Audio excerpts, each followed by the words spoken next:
بسم اللہ الرحمن الرحیم۔ صحابہ کرام کے درمیان افضلیت کے اعتبار سے ترتیب، یہ بات بھی سمجھنے کی ہے کہ جس طرح حضرات انبیاء علیہم السلام کے مراتب اور ان کے درجات میں فرق ہے، بعض کا مقام بلند ہے، بعض کا اور بلند ہے، بعض کا سب سے بلند ہے، یعنی انبیاء میں بھی درجات کا فرق ہے، اور یہ بات قرآن سے ثابت ہے۔ قرآن کا 3 پارہ شروع ہوتا ہے تِلْکَ الرُّسُلُ فَضَّلْنَا بَعْضَهُمْ عَلَى بَعْضٍ، یہ فَضَّلْنَا بَعْضَهُمْ عَلَى بَعْضٍ، فضیلت دی ہم نے رسولوں میں سے بعض کو بعض پر۔ یہ قرآن سے ثابت ہے کہ انبیاء اور مرسلین کے درمیان فضیلت کا فرق ہے۔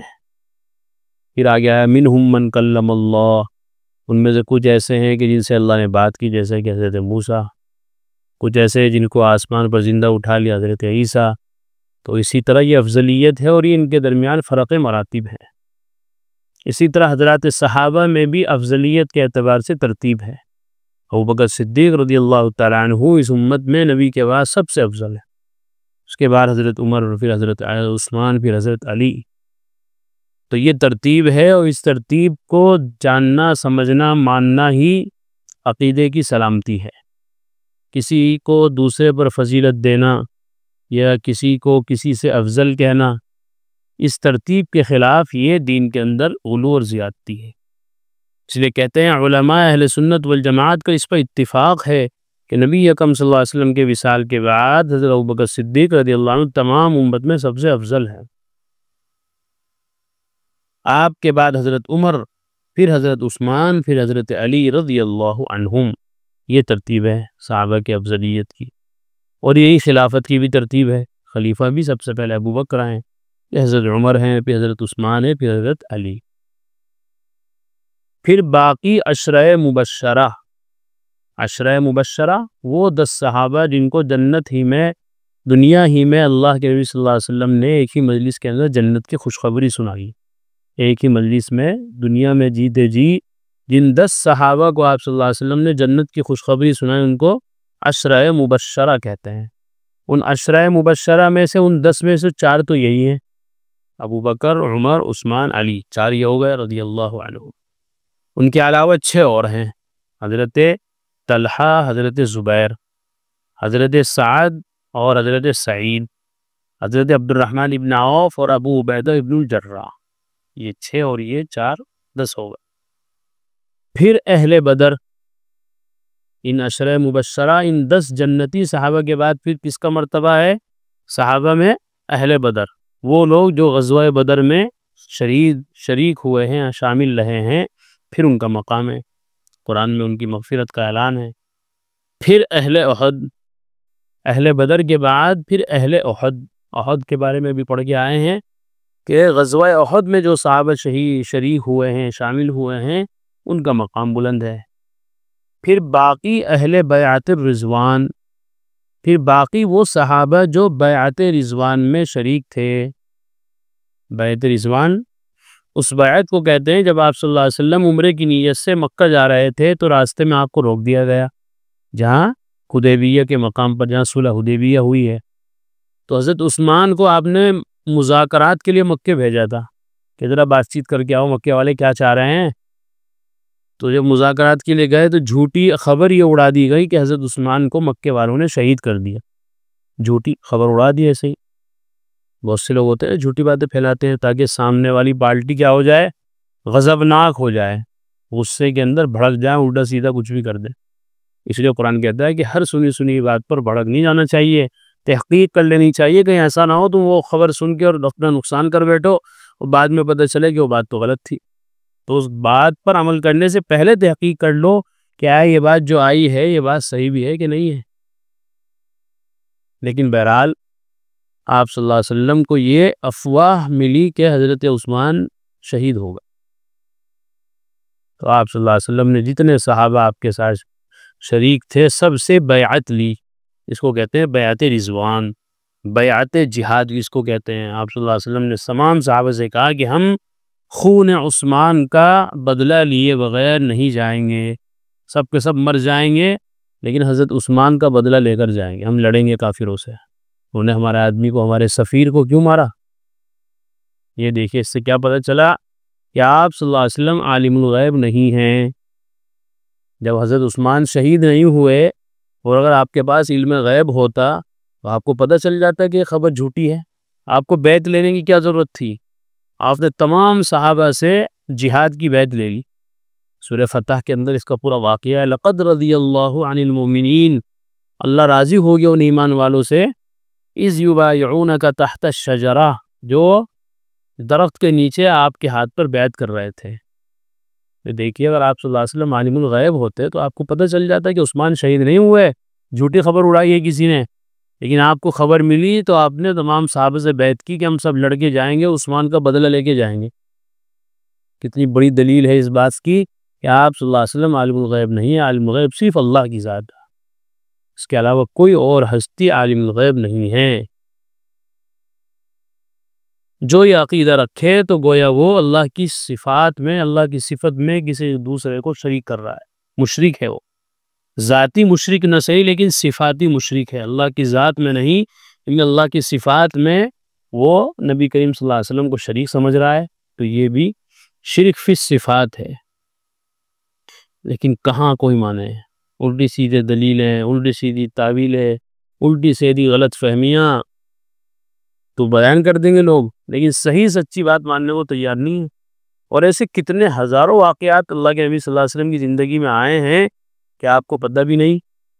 ایک مرتبہ حضرت جبرائیل علیہ السلام نے آپ سے وعدہ کیا کہ میں رات کو ملنے آؤں گا، آپ صلی اللہ علیہ وسلم، حضرت جبرائیل علیہ السلام نے ایک مرتبہ ہمارے نبی صلی اللہ علیہ وسلم سے وعدہ کیا کہ میں آپ کے پاس عشاء کے بعد آؤں گا ملنے، تو حضرت انتظار میں رہے، سوئے بھی نہیں۔ یہ جبرائیل نے وعدہ کیا تھا اور جبرائیل تو وعدہ خلافی نہیں کرتے۔ آج کیسے لیٹ ہو گئے؟ آپ اپنے کمرے میں چکر کاٹ رہے، کبھی ادھر، جیسے کسی آدمی کا انتظار ہوتا ہے نا آدمی کو، تو گھر میں کبھی ادھر چکر کاٹ رہا، کبھی ادھر کہ اب بیل بجے، اب دروازہ بجے، تو انتظار میں آئی نہیں حضرت جبرائیل، کیا بات ہے؟ آپ ایسے ہی ٹہلتے ٹہلتے ٹہلتے حجرے میں دروازے کے باہر نکلے، باہر جھانک کے دیکھ لے کبھی آ رہے ہوں، باہر جھانک کے دیکھا تو جبرائیل علیہ السلام باہر دروازے کے باہر کھڑے ہیں، باہر کی طرف، کہ بھئی تم یہاں کھڑے ہو، میں کب سے تمہارا انتظار کر رہا ہوں۔ کہ حضرت بات یہ ہے کہ آپ کی چارپائی کے نیچے کتے کا بچہ بیٹھا ہے، پلہ جس کو بولتے ہیں، اور ہم چونکہ فرشتے ہیں ملائکہ، ہم ایسے گھر میں داخل نہیں ہوتے جہاں کتا ہو۔ آپ صلی اللہ علیہ وسلم نے کہا کہ بھئی میرے یہاں تو کوئی کتا اتتا نہیں ہے کہ نہیں، دیکھو جا کے۔ آپ نے جھانک کے دیکھا تو چھوڑا سا پلہ بیٹھا ہے، کتے کا بچہ۔ اس سے بھی دیکھو کئی باتیں سمجھ میں آئی۔ آپ چرپائی پہ بیٹھے ہیں، نیچے پلہ ہے، نہیں پتہ نبی کو کہ میرے نیچے کیا ہے، نمبر ایک۔ نمبر دو، جبرائیل باہر کھڑا ہے گیٹ پہ، اگر آپ عالم الغیب ہوتے تو آپ کو پتہ چل جاتا کہ جبرائیل باہر ہے، اتنا پریشان ہونے کی کیا ضرورت ہے؟ گھر میں چکر کاٹ رہے پریشان ہو رہے، اور جبرائیل کے کہنے پہ بھی آپ منع کر رہے ہیں کہ نہیں میری چارپائی کے نیچے کوئی کتا وتا نہیں ہے، کوئی پلہ بلہ نہیں ہے۔ انہوں نے کہا نہیں، جاگے تو دیکھا، ہم جاگے دیکھا تو بیٹھا۔ یہ سارے واقعات قدم قدم پہ ہمیں عقیدہ سمجھاتے ہیں کہ عالم الغیب صرف اللہ کی ذات ہے۔ نبی کو یہ نہیں پتا کہ چرپائی کے نیچے کتا ہے، نبی کو یہ نہیں پتا کہ دروازے کے بعد جبرائیل کھڑا ہے، اور یہ روایت میں مشہور واقعہ ہے، سب صحیح واقعہ ہے، کتابوں کے اندر، حدیثوں کے اندر آیا ہے۔ تو یہ سارے واقعات ہمیں بتاتے ہیں کہ علم غیب صرف اللہ کی صفت ہے، اللہ کے علاوہ کوئی اور اس صفت میں اللہ کا شریک نہیں ہے۔ یہ بات اپنی جگہ ہے کہ آپ صلی اللہ علیہ وسلم کو بہت سی چیزوں کی اطلاع اللہ نے وحی کے ذریعے سے کر دی تھی، جیسے کہ آپ نے بہت سی حدیثیں بیان کی ہیں، قرب قیامت سے پہلے ایسا ہوگا، قیامت سے پہلے یوں ہوگا، قیامت سے پہلے وہ آئے گا، قیامت سے پہلے وہ نکلے گا، قیامت سے پہلے ماحول ایسا ہو جائے گا، قیامت سے پہلے لوگ ایسے ہو جائیں گے۔ وہ ایک الگ چیز ہے، وہ وحی کے ذریعے سے آپ کو اطلاع کی گئی ہے، لیکن اس کی وجہ سے آپ صلی اللہ علیہ وسلم کو عالم الغیب سمجھ لینا اور یہ کہنا کہ جو کچھ آج تک پیچھے ہو گیا جب سے دنیا بنی ہے اور آگے جب تک دنیا رہے گی جو کچھ ہوگا سارا علم اللہ کے نبی کے پاس تھا، یہ کہنا غلط ہے، یہ تو شرک ہے، یہ تو علم غیب ہے۔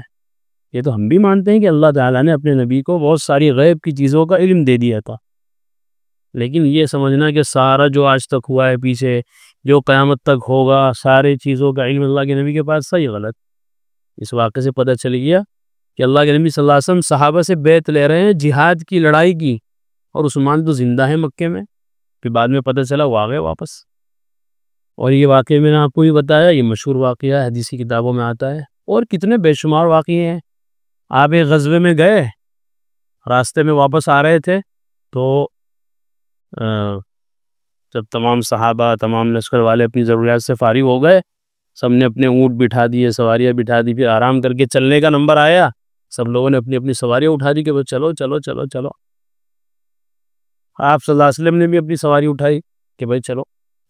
آگے جا کے پتہ چلا کہ حضرت عائشہ تو اس میں سواری کے اوپر وہ رکھا جاتا تھا پہلے، آج بھی بہت سے علاقوں میں جہاں اونٹ وغیرہ چلتے ہیں تو اس کے اوپر بیٹھنے کی ایک چھوٹی سی ڈولی بنائی جاتی ہے پردے وردے ڈال کے.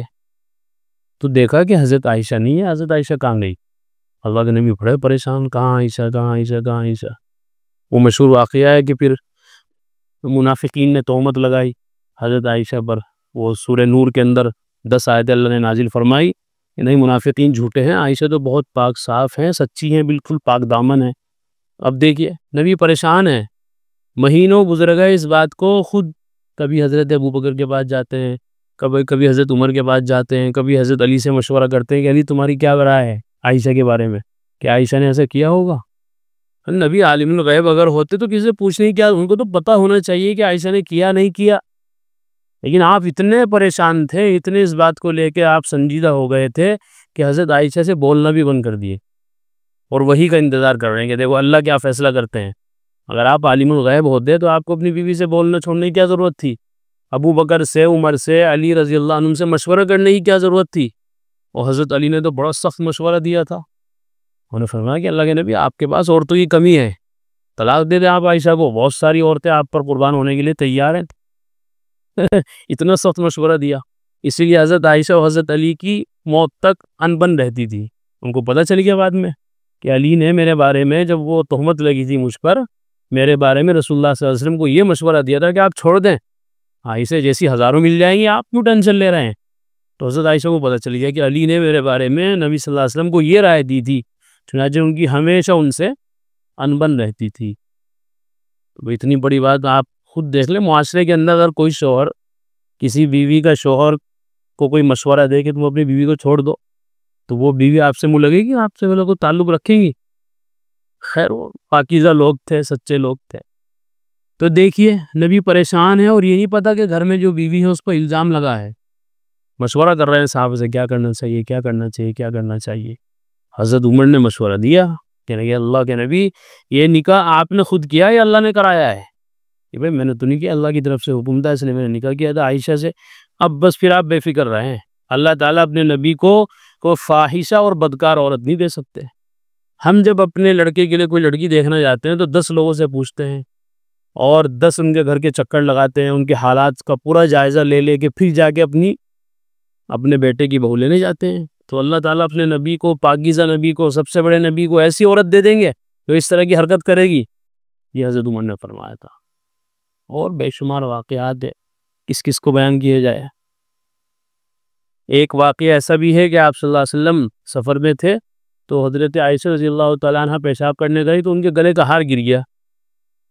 اب وہ جب سفر کا تیاری ہوئی کہ بس چلو سواریاں کھڑی کرو، تمام صحابہ تیار کھڑے ہو گئے تو حضرت عائشہ سے کہا کہ اللہ کے نبی میرے گلے کا ہار گر گیا. کہاں گیا؟ کہاں گئی تھی تم؟ کے پیشاب کرنے گئی تھی جنگل میں. صحابہ کو بھیجا ڈھونڈ کے لاؤ ڈھونڈ کے لاؤ. پورا ہی تو جنگل چھان مان لیا، وہ ہار نہیں ملا. وہ ہار تھا ان کی بہن حضرت اسماء کا، ان سے مانگ کے لائی تھی، جیسے لوگ مانگ لیتے نا شادی بیاہ میں جا رہے ہیں، کوئی کپڑا مانگ لیا، جوتے چپل مانگ لیا. تو حضرت عائشہ نے وہ اپنی بہن سے مانگا تھا ہار کہ میں جا رہا ہوں ذرا سفر میں اللہ کے نبی کے ساتھ، تو ہار دے دو اپنا. دے دیا اور وہ گم ہو گیا. تو سارے میدان کو تلاش کر لیا صحابہ نے، کہیں ہار نہیں ملا. اب دیکھیں نبی بڑے پریشان، ابو بکر صدیق ان سے زیادہ پریشان. عصر کی نماز کا ٹائم ہو گیا، ٹائم نکلا جا رہا ہے، سورج چھپنے کو ہے اور پانی وہاں ہے نہیں وضو کرنے کے لیے. تو کرنا کیا ہے؟ آگے جانا ہے جہاں پانی ملے گا، لیکن پانی وہاں ختم. تو اس موقع پہ تیمم کی آیت نازل ہو گئی، فَتَيَمَّمُوا صَعِيدًا طَيِّبًا.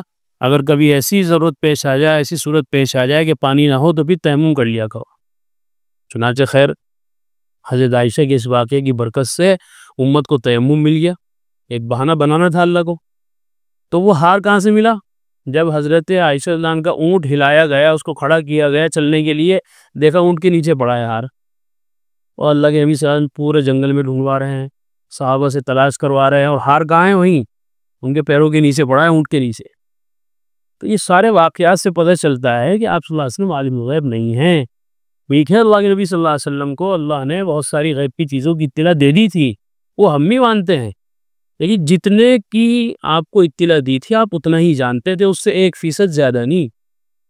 اب یہ سمجھنا کہ آپ صلی اللہ علیہ وسلم کو اتنا علم تھا جتنا آج تک قیامت سے پہلے جب سے دنیا بنی ہے سارا کچھ آپ کو پتہ ہے، قیامت تک جو کچھ ہوگا سارا آپ کو پتہ ہے، ایسے تو کہیں نہیں لکھا۔ یہ سارے واقعات ہمیں بتاتے ہیں کہ علم غیب صرف اللہ کی صفت ہے۔ بہرحال بات کہاں سے کہاں چلی گئی؟ صحابہ کی ترتیب کا بیان چل رہا تھا کہ پھر کس کا نمبر ہے؟ احد والوں کے بعد بیعت رضوان والے۔ یہ بیعت رضوان جو حضرت عثمان رضی اللہ تعالیٰ عنہ مکہ گئے تھے مذاکرات کے لیے، تو خبر اٹھ گئی تھی کہ حضرت عثمان کو شہید کر دیا گیا، تو آپ صلی اللہ علیہ وسلم نے صحابہ سے خون عثمان کا بدلہ لینے کے لیے بیعت کی، اس کا ذکر قرآن میں۔